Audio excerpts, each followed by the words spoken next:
Hürmetli vatandaşlarımız simizin devamı. Eğer Cungu bilen Tayvan oturusida yeni arılık, yoki azarlışıp kalışdak yeni arılık payda bulup kalsa, Sayın Hanım Cungu bilen kandak umumyüzlük alaka ornatışı mümkün. Demokratiya Taraqqiyat Partisi de Sayın'ın yakın turgan kişiler mundaq deyişti. Cungu bilen köp yolla boyunca söhbet elip berişimiz mümkün.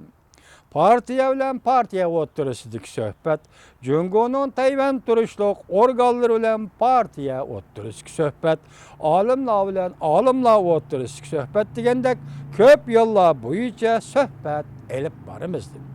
Mesela 2014 yılı 1. ayının 14. günü Sayın ve Fondu Cemiyeti'nin başlığı Linçön Efendi Cungu'nu ziyaret kılgandık.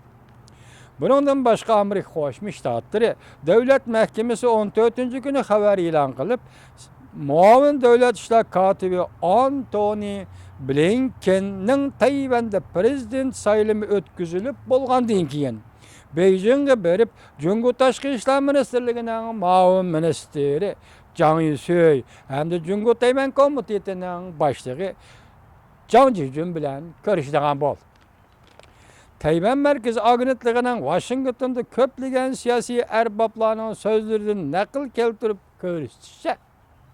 Amerika Koşmuş Ştatları Devlet Mahkemesi'nin sabık muavin devlet işler katibi William Burns, Tayvan'da prezident sayılımı ötküzülüp tamamlanğandan keyin Tayvan'a berip prezident Ma Ying-jeou, Demokratiya Taraqqiyat Partisi'nin reisi Sayın Hanım, Kuomintang Partisi'nin reisi Jolilun qatarlıqlar bilen görüşüdük.